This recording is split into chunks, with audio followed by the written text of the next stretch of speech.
Hi everyone, Susan Storm here, and today I want to explore the world of insecurity and what that has to do with your personality type. Everyone feels insecure sometimes, and many times we feel like we're alone in our insecurities, like other people couldn't possibly understand what we're going through. But there's patterns between insecurity and type, and you might find that other types might relate to your insecurities, and that type can even explain some of the things that you feel really vulnerable about. So let's go ahead and dig right in. If you're not sure who I am, I'm the founder of a website called psychologyjunkie.com, and I'm a certified MBTI practitioner. Okay, so we're going to start with the introverted intuitive types. Jays tend to be really good at reading people and having insight into the human experience, into what people are going through. They're very interested in big picture concepts and ideas. They're good at noticing patterns, predicting how things are likely to go, especially in the world of people. They are often empathetic, insightful, and generous. Where INFJs tend to feel more insecure is in the world of concrete details, having to be in situations where they have to be very responsive and reactive to the world around them in real time. INFJs need time to simmer, they need time to contemplate, they need time to look inward, to understand things, to find patterns, to look for insights before they respond to the world around them. This is generally why you'll find that they pause a lot in conversation, but being in situations where they don't have simmer time can make them feel really vulnerable. They often feel like they're going to mess up or make a mistake. They're more prone to thinking about abstract concepts, patterns, insights. They're less likely to be as conscious of the physical details of the world around them. That tends to be something that they really have to put a lot of concerted effort into doing.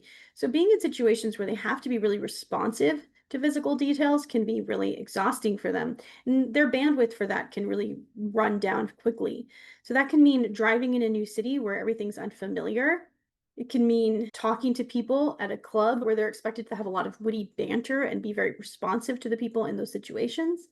This can be dancing, having to be physical and use your body in the current moment and react to the music or the tempo or the people around you. There's a lot of ways this can show up, which is why INFJs tend to have a more planned, prepared approach to life. They want to know and envision how things are likely to go so that they don't have to be spontaneous in the moment. Next, INTJs. It's very similar for INFJs. INTJs are big picture people. They're very focused on concepts, ideas, insights, and patterns. But because of that, they're less interested in the concrete details of the world around them. INTJ will feel very confident in a situation where they're being asked for a strategy or an insight about how something is likely to go, where they're asked to think forward and come up with a logical plan in order to achieve a certain goal in the future. This is where INTJs really shine. Where INTJs feel more insecure is when they have to be responsive and spontaneous in their physical environment. So that could be doing improv or driving in a new city where you're not familiar with things. If you're an INTJ and your spouse shows up and says, "Hey, we're going to have friends show up here in 15 minutes. They just called and it's unexpected." That could be really stressful for an INTJ because they're like, "Oh, wait, I have to be very responsive to these people and I didn't know this was going to happen. And now I have to get all these things ready and I have to make sure that I am fully engaged in the details of what they need, like whether they need a drink of water, whether the house is clean, whether I'm making the right amount of small talk or laughing at the right times." I mean, there's a lot of responsiveness that happens when it comes to hosting people. A lot of responsiveness is needed, a lot of attentiveness to those physical details. And that can feel really stressful for INTJs, especially because it's also calling on them to use a process they don't tend to use as much, the process of extroverted feeling. Extroverted feeling is that process that's really good at reading the room, responding to people's emotions, adjusting according to the emotional temperature. And that function is in the shadow for INTJs. So hosting situations, especially spontaneous or unexpected hosting situations, can feel really overwhelming to them because not only do they have to prepare for a spontaneous, unexpected physical event, they also have to lean on this function that is in shadow, that function of reading people, responding, getting in the moment, and assessing people's emotional needs. So that can feel very overwhelming for INTJs. Next, let's talk about the extroverted intuitives, ENFPs and ENTPs. ENFPs and ENTPs both thrive in the world of ideas, possibilities. They're really good at brainstorming. They're really good at thinking outside the box and coming up with unconventional solutions. Ps are really good at noticing opportunities for people to reach their potential. Where ENFPs really struggle with insecurity is when they're forced to recall a lot of data. Being in situations where they have to, say, do their taxes, recall facts in school, these kinds of situations tend to feel really overwhelming to them. Why? When you're naturally wired to look forward, to consider new and novel ways of approaching information, then you naturally tend to have less of a hold on just recalling past facts. Because of this, ENFPs sometimes struggle to remember details.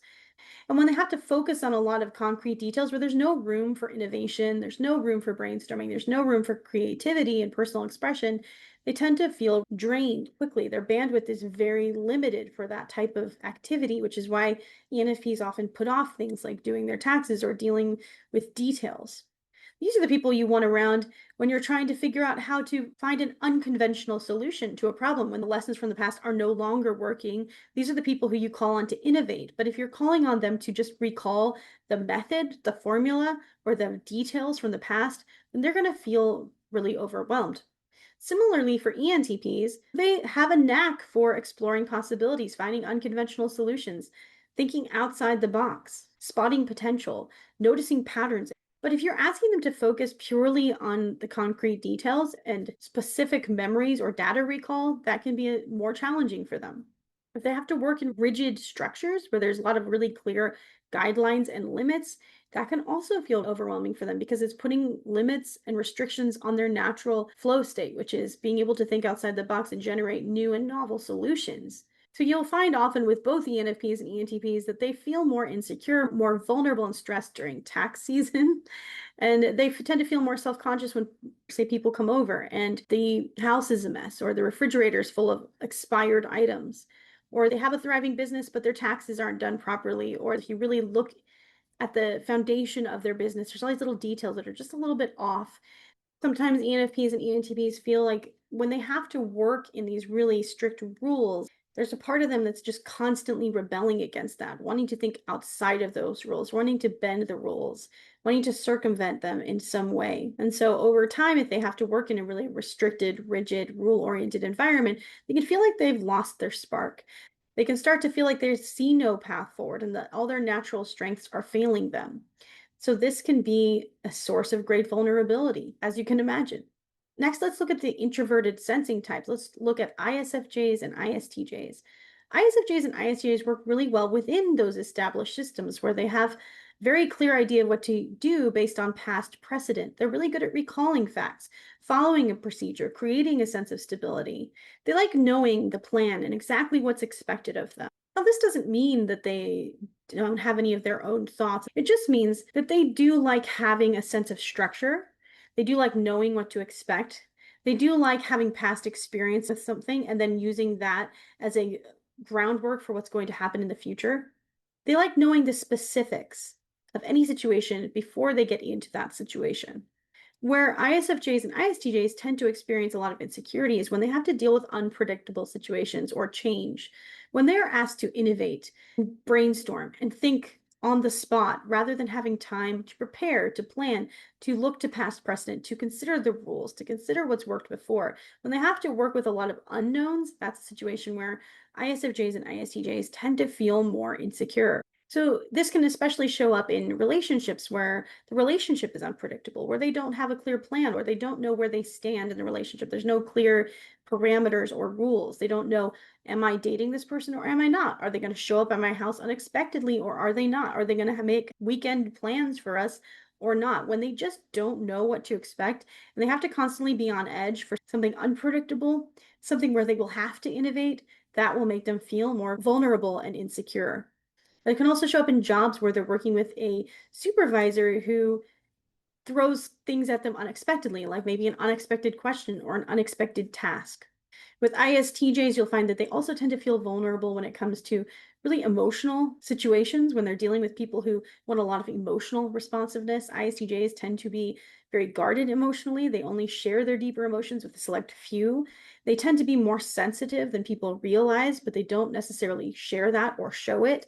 So being in situations like heart-to-heart conversations or any situation where they know they're expected to be very emotionally responsive, or they're expected to say or do the right emotional things, that can be really overwhelming for them because they don't have as much time to think it through. It takes a lot more work for them to read the emotional temperature and to know how to respond adequately. ISFJs tend to get more stressed in situations where they have to give or receive criticism, where they have to give a critique that might hurt someone's feelings. That can be really stressful for them.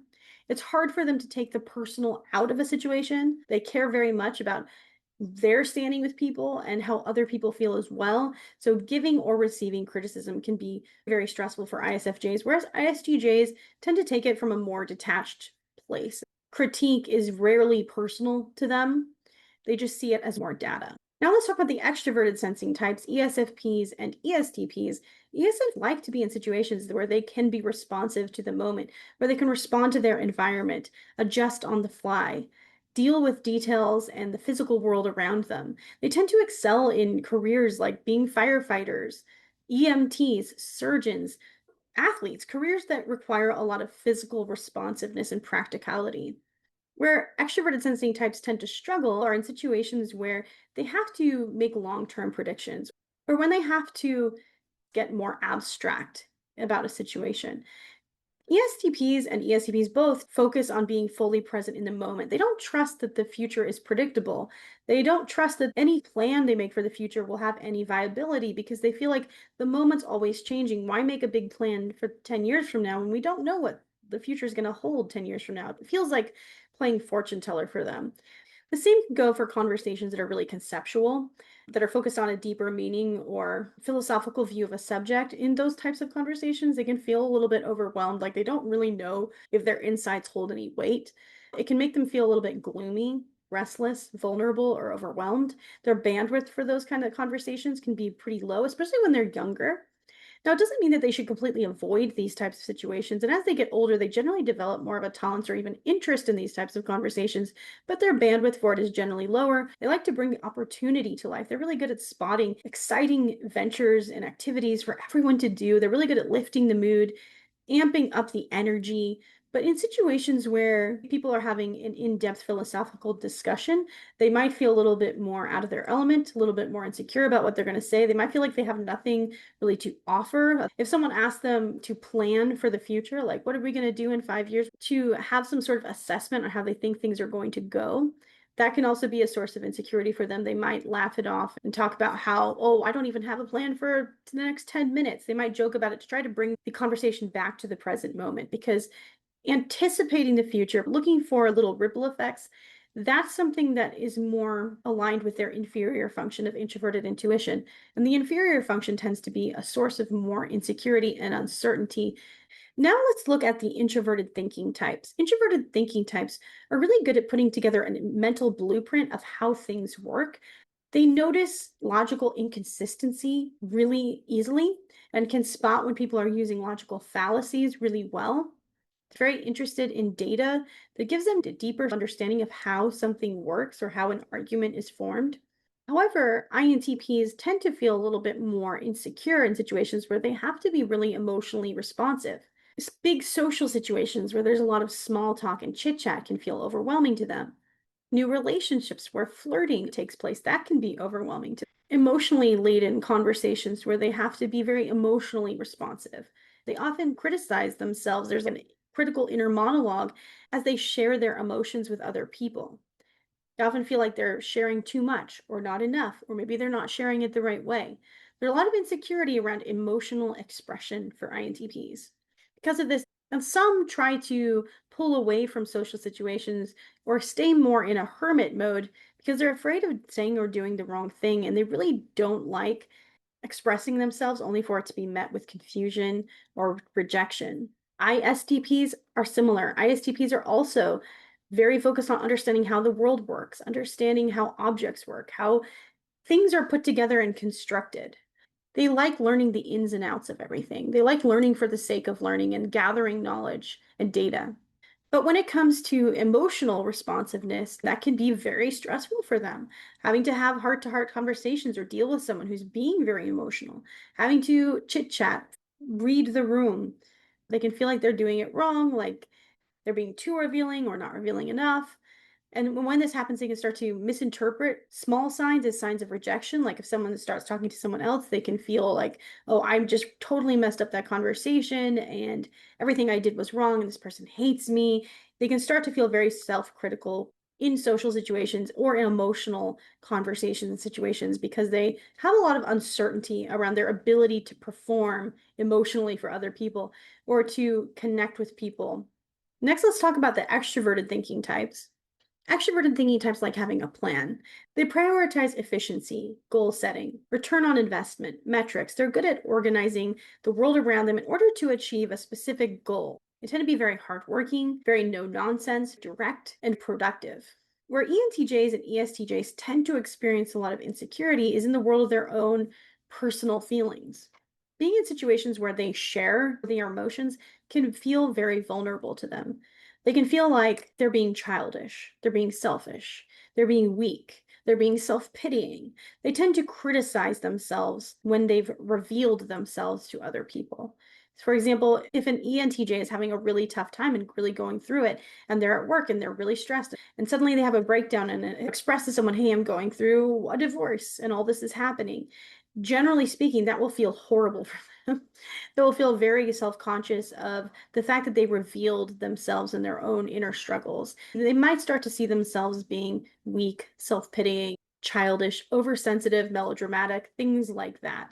ETJs tend to want to appear very competent, tough-minded, strong, capable, and the world of their own inner feelings feels immature to them. So when they're in situations where they have to reveal their own inner feelings, it feels like someone's asking them to show up to school without their clothes on. And often they beat themselves up afterwards and put themselves down and think to themselves, oh my gosh, that was so dramatic, or so vulnerable, or the fact that I expressed this personal struggle means that I'm weak. And so that's a struggle for both ENTJs and ESTJs. And something they have to remember is sharing those human struggles, those human vulnerabilities does not make them weak. It just makes them human. But of course, that thought is a lot easier said than actually internalized as an ENTJ or an ESTJ. Next, let's look at the introverted feeling types, the INFPs and the ISFPs. Introverted feeling is really concerned with inner values, what feels right, wrong, meaningful, authentic to yourself as a person. It's very focused on integrity, on doing what you believe is right, regardless of the outcome. Introverted feeling types tend to have very strong likes or dislikes, and it's very important to them to honor their beliefs, their feelings, and their values. They need a lot of time to process and assess those feelings, beliefs, and values because those are the foundation of most of their major decisions in life. Where INFPs and ISFPs tend to struggle is when they have to focus more on output and efficiency, and they don't feel like they can introspect and know what's right for themselves.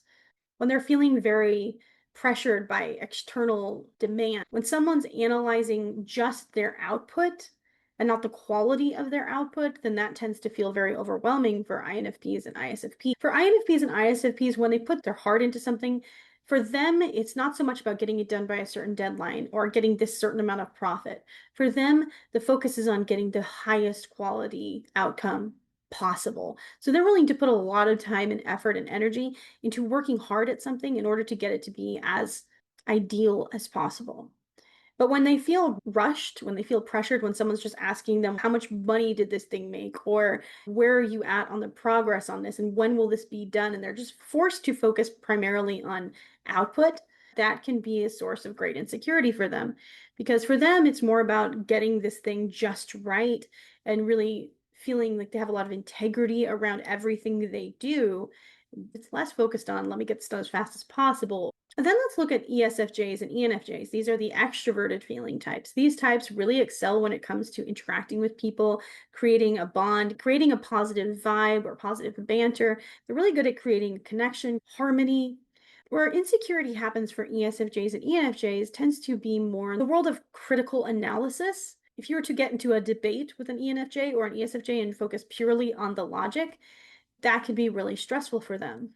They tend to look at things very personally and relationally. They tend to have an easy time understanding people's emotions, people's feelings, what people want, but they have a harder time taking apart the nitty-gritty logic of something they believe. So if you were to go to say a Christian ESFJ and debate their religion with them, they might come from a moral, ethical, value laden place than looking at the logic of their belief system. And so, a situation where they have to argue primarily based on logic can be really stressful for them. If you were to talk to an ENFJ and debate them on politics, they might try to step outside of that debate because they may feel like they're going to get overwhelmed by just arguing it based on logic rather than the moral, ethical, and personal implications. If you want to have an argument with an EFJ, they're going to excel when it comes to talking about how different decisions affect large groups of people or how they align with personal values.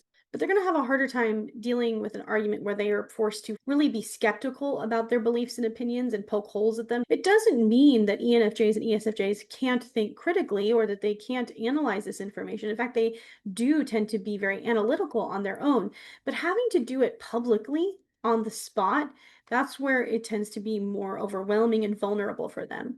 Every type can do these things more on their own privately, but it's harder for them to do these things on the spot or with other people. So for example, if you are an ESFJ and you were trying to logically analyze your religious beliefs, you might be able to do that more comfortably on your own, but if you had to do it publicly, it would feel much more overwhelming. Simultaneously, if you are an INFJ, you might enjoy dancing on your own, dancing around your living room, using your hairbrush as a microphone and things like that. But if someone were to ask you to do that around them, then it would feel much more overwhelming and vulnerable. So I always believe that knowledge is power. I believe that by knowing these things, you can grow through that knowledge. So, for example, if you are an ESFJ and you know, oh, this person wants to have this debate with me, but I know I'm going to be very self critical during this process because I feel vulnerable during this process, then you can accept that and be patient with yourself and gentle with yourself through that process. Also, understand that when you're in situations where you're going to have to do something that makes you feel vulnerable, that you're going to need some care afterwards. You're going to need some time to decompress and regain your energy. So, if you are an INTP and you've spent a lot of time socializing and interacting with other people, you know you're going to need a great big chunk of alone time to get into your own thoughts and to process afterwards. If you're an ENTJ and you've had to be really vulnerable and talk about your feelings, maybe you've just gone to a therapy session, you were really asked to reveal a lot of your personal feelings about things, then you know that afterwards you're going to need some time to do something that makes you feel more in your element. So, when it comes to these vulnerabilities, one, be patient with yourself. Understand that everyone has vulnerabilities. It doesn't make them a failure. It doesn't mean you are necessarily even bad at those things, but you will feel more uncertain around them, especially if you don't practice very much. Two, take care of yourself and recharge. Understand that your bandwidth and your energy levels for these types of things will be lower. So make sure you're taking care of yourself afterwards. And three, take some time to practice these things. Do not do it when you're stressed. Do not do it when you're overwhelmed or exhausted, but make time when you're feeling like you have the energy for it to practice. If you're an ESTP, it can look like studying a philosophy or something more abstract and diving into that just a little bit each day. If you're an ISTP and you struggle with communicating your feelings and having emotional conversations with people or paying attention to interpersonal dynamics, it can look like watching a movie where you're learning something about interpersonal dynamics between people, or saying hi to the barista and asking them how their day was. Just take little baby steps and don't be too hard on yourself. Be patient with yourself. Understand that, yeah, you might feel a little bit out of your element. You might feel self critical. You might feel overwhelmed. You might feel vulnerable. But the more you practice these things that make you feel vulnerable, the more you practice them when you're in the state of mind or you feel like you have the bandwidth to do so, the less vulnerable you'll feel with them over time and the healthier you'll actually be as a person. An ENFJ, for example, who knows how to defend their beliefs and values critically is going to be much more powerful than an ENFJ who has never done so. An ISTJ who's never had to deal with change and improvisation, who's never had to innovate, will be far less powerful than an ISFJ or an ISTJ who has learned to do so. So just because something makes you feel vulnerable or it makes you feel overwhelmed or insecure doesn't mean you should stop doing it. It probably means that you should find time to do it, but find it at a time when you're already bolstered with energy. and only do it for a little bit, only baby steps if you can help it, but regularly. And you'll find that you can develop more confidence with these parts of yourself over time. I always say personality type doesn't have to be limiting. If you find that you're using it to limit yourself, then you're probably not using it correctly. And if you can use it instead to practice and experiment with parts of yourself that maybe weren't getting enough airtime before, then you can definitely grow in confidence and understanding. All right, that's all for today. This is really a brief overview of the types and insecurity. There's much more about this on my website at psychologyjunkie.com. If you would like to talk with me and have a coaching session or a type clarification session, I will leave a link in the description. If you have been unsure about your personality type or which is your best fit type, I would love to talk to you about that to try to help you narrow down your best fit personality type. Or if you're having a hard time understanding your cognitive functions or how your mind works or the ins and outs of your personality type, I also do type coaching sessions. So I'm here for you. If you're interested in those, go ahead and set up a session with me on my calendar. Again, a link will be in the description. As always, like and subscribe for more videos like this. It definitely helps me if you can hit that like button. It helps to support me in what I'm doing with this channel. So I really appreciate that. And I will see you next time, everyone.